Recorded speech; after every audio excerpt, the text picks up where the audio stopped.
Hello, welcome to our YouTube channel. Today I am here with MCQs on reorganization, Reorganization Act of 2019. That's part 4, and question number 1 goes like this. The Jammu and Kashmir Reorganization Act 2019 was enacted under which of the Indian Constitution?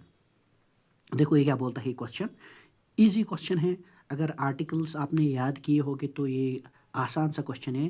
Question क्या बोलता है, the Jammu and Kashmir reorganisation act 2090 was enacted under which article of the Indian constitution? किस article के अंदर reorganisation act 2019 को enact किया गया, यानी लागू किया गया?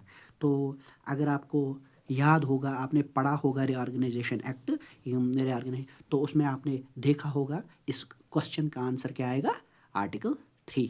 आर्टिकल 3 देखो, आर्टिकल 3 क्या बोलता है? Article 3 empowers parliament. कौन करता है इसको? ये आर्टिकल 3 किसको एम्पावर करता है, किसको ताकत देता है? पार्लियामेंट को to reorganise states and create union territories. ये क्वेश्चन नंबर 1। क्वेश्चन नंबर 2 क्या बोलता है?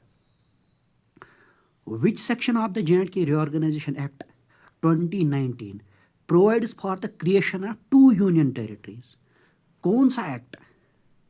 देखो पहला क्वेश्चन क्या था, पहला क्वेश्चन भी देखो आप दोबारा। The Jammu and Kashmir reorganisation act 2019 was enacted under which article of the constitution? कौन सा? मैंने बोला आपको कि कौन सा एक्ट ये ताकत देता है कॉन्स्टिट्यूशन को या पार्लियामेंट को कि वो किसी स्टेट को रिऑर्गेनाइज करे। ठीक है, तो दूसरा क्वेश्चन भी ऐसा ही है। आपने हिंट लिया होगा कि इसका आंसर क्या आएगा। विच section of the J&K reorganisation act provides for the creation of 2 union territories? ठीक है ना, इसका भी क्या होगा, सेक्शन 3 इसका सही जवाब होगा। क्वेश्चन नंबर 3 देखो, इसका आंसर सेक्शन 3 यानी बी पार्ट। एक्सप्लेनेशन क्या है इसकी? Section 3 reorganises the state of Jammu and Kashmir in 2 UTs, J&K and Ladakh. Question number 3 क्या है यहाँ पे? Which section defines the territorial extent of the union territory of Jammu and Kashmir? Which section, कौन सा सेक्शन है जो डिफाइन करता है टेरिटोरियल एक्सटेंट किसकी? Union territory of Jammu and Kashmir. कौन सा ये है? क्वेश्चन नंबर 3 इसका क्या आएगा?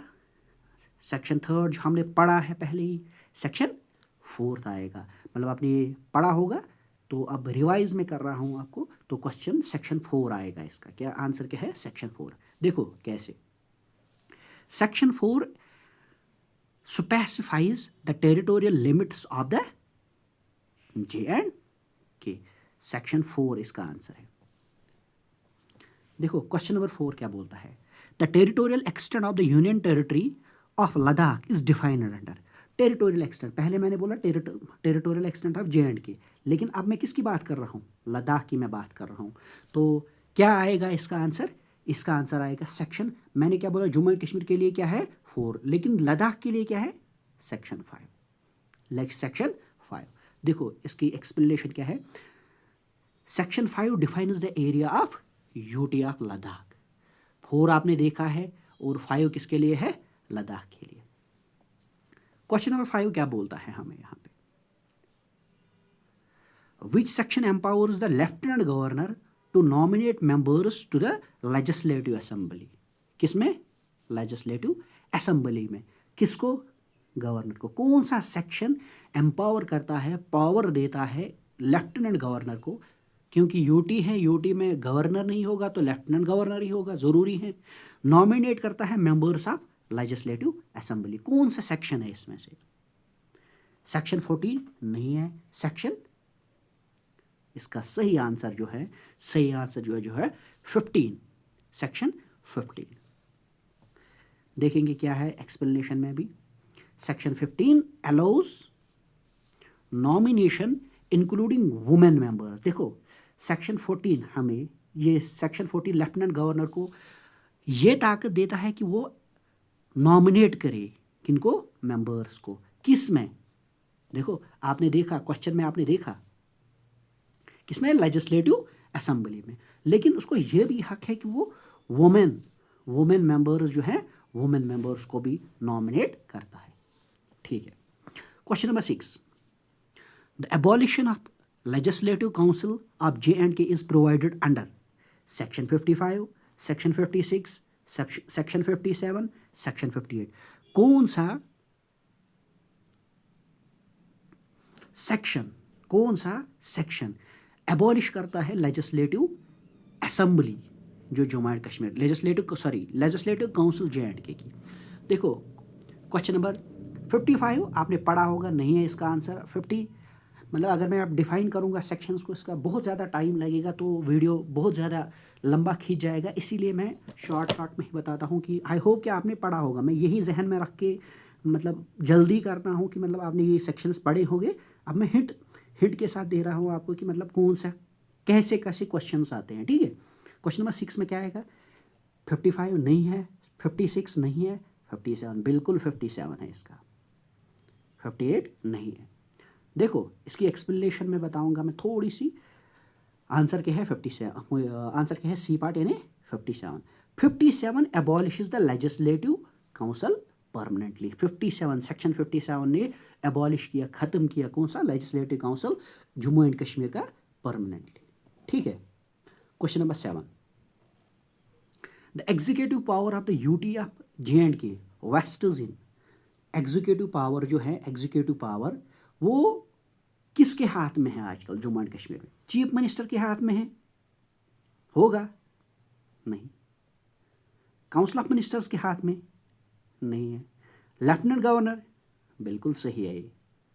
प्रेसिडेंट नहीं है, क्योंकि लेफ्टिनेंट गवर्नर, प्रेसिडेंट क्या करता है? प्रेसिडेंट अपॉइंट करता है लेफ्टिनेंट गवर्नर को पावर्स किसके हाथ में होगी? लेफ्टिनेंट गवर्नर, प्रेसिडेंट के हाथ में नहीं होगा। समझ आई बात आपको? हाँ ठीक है। देखो ये भी मैं बताऊंगा कि किस सेक्शन के अंडर ये आता है। लेफ्टिनेंट गवर्नर इसका करेक्ट आंसर है। लेकिन सेक्शन 21 कौन सा सेक्शन इसको देता है को, मतलब एग्जीक्यूटिव अथॉरिटी देती है LG को, लेफ्टिनेंट गवर्नर को? सेक्शन 21, ये याद रखना है, 21। और एक क्वेश्चन है, question number 8, which section established a common high court for J&K and Ladakh? कौन सा सेक्शन है? मैंने आपको कल भी बोला था शायद, मतलब इससे पहले जो वीडियो आया था उसमें भी मैंने बोला था आपको कि जम्मू एंड कश्मीर और लद्दाख को एक कॉमन सा क्या है? हाई कोर्ट है। कौन सा सेक्शन देता है वो कॉमन हाई कोर्ट? कौन सा सेक्शन देता है? सेक्शन 28 देता है? नहीं, आपने पढ़ा होगा। 29 देता है? नहीं, आपने ये भी पढ़ा होगा। लेकिन कौन सा देता है? सी पार्ट ने 30, सेक्शन 30। ये याद रखना है कौन सा सेक्शन जो जम्मू एंड कश्मीर और लद्दाख को एक कॉमन हाई कोर्ट देता है? सेक्शन 30, 31 नहीं देता है। देखो section 30 continues the common high court of, common high court किनके लिए? जम्मू एंड कश्मीर एंड लद्दाख के लिए। ठीक है। Question number 9, which section provides for delimitation of constituencies in UT of J&K? कौन सा सेक्शन डिलिमिटेशन किसको? जो कॉन्स्टिट्यूएंसीज यूटी में थी उनको डिलिमिटेशन करने के लिए कौन सा सेक्शन डील करता है? ठीक है। 58 बिल्कुल भी नहीं है। ठीक है। 59 बिल्कुल भी नहीं है। 60 बिल्कुल ये आंसर है। सेक्शन ये नहीं है। देखो section 60 provides for the constitution of delimitation. Section 60 provides for constitution of delimitation commission. एक इंपॉर्टेंट क्वेश्चन, क्वेश्चन नंबर 10, ये आपको शेड्यूल जो है 1 से 6 तक आपको रिवाइज करेगा। देखो the sequence of schedules 1 to 6 related to, देखो ये बोल रहा है कि मतलब सीक्वेंस 1 2 3 4 5 6। 1 में क्या है, 2 में क्या है, 3 में क्या है, 4 में क्या है, 5 में क्या है, 6 में क्या है। ये क्वेश्चन का मतलब मकसद यही है। ठीक है, ये हम अभी इरेज करेंगे। तो ये क्या बोलता है? 1 to 6 territorial, assets, seats, courts, laws, services. Territory, seats, assets, courts, services, laws. Assets, territory, seats, laws, courts, services, territory, assets, courts, seats, laws, services. इसमें कौन सा आंसर आएगा? देखो ये जो क्वेश्चन नंबर 10 है ना, इसका करेक्ट ऑप्शन है 1, ये पार्ट। क्यों? देखो क्योंकि जो ये जो शेड्यूल्स 1 to 6 है, ये हमें क्या बोलते हैं? इसको मैं आपको एक ट्रिक दूंगा। देखो मैं आपको एक ट्रिक के साथ ये क्वेश्चन समझाऊंगा, मेमोरी ट्रिक। आपको याद रखना है एक ट्रिक। देखो क्या है वो, टाइगर्स, ये टाइगर्स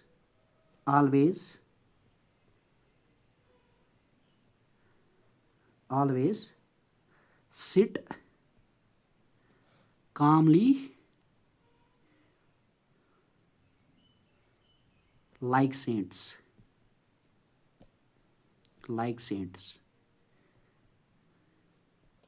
ये निमोनिक्स है।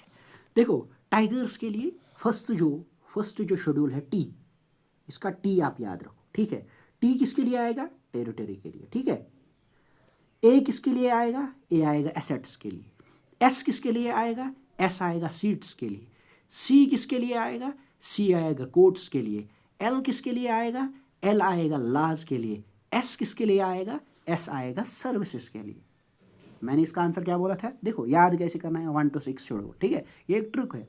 Tigers always sit calmly like saints. T territory, ठीक है। ए एसेट्स, ठीक। S seats, C courts, L laws, S services. ये हो गया आपके इसका सही जवाब। देखो मैं आपको कुछ, मुझे लगा कि थोड़ी सी ट्रिक्स मुझे बोलनी चाहिए यहाँ पे, क्योंकि सो दैट कि याद रहे सभी को। जो मैंने क्वेश्चंस बोले इसके लिए, उनके लिए मैंने एक 2-4 ट्रिक्स बनाई हैं, कैसे क्या करते हैं हम।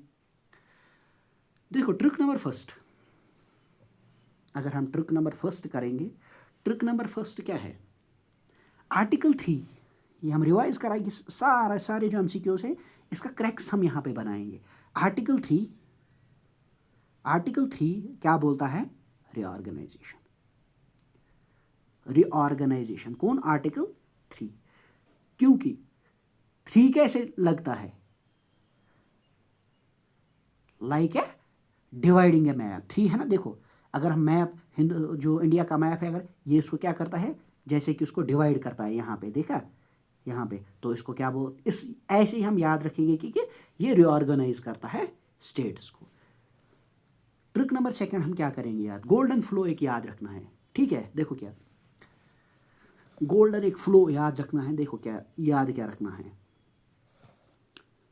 3, 5, 8, जो मैंने जो आपने आर्टिकल्स मतलब अभी पढ़े हैं उसी के बारे में बता रहा हूँ।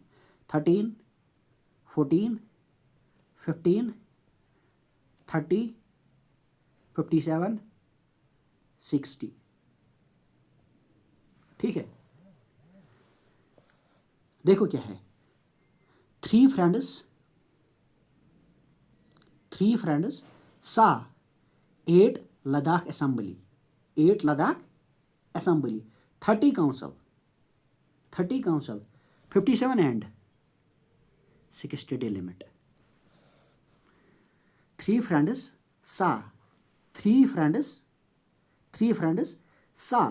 एस 5 जैसे है ना, एस, हाँ ये 8 लद्दाख असेंबली सीट्स, ठीक है, seats nominate court and delimit. ये याद रखना है आपको। थर्ड क्या है? थर्ड सेक्शन 8 जो है वो मैंने आपको बताया, ये लद्दाख के लिए है। सेक्शन ये जो हाई कोर्ट है उसको क्या है? 30s। Courts are always in 30s। देखो ये मैंने बताया आपको कोर्ट्स के लिए है, courts are always in 30s। कोर्ट्स के साथ कौन सा है? 30। अगर हम बोलेंगे रिटायरमेंट की एज कितनी होती है? लगभग 57 रिटायरमेंट एज, यानी काउंसिल रिटायर्स किस एज पे?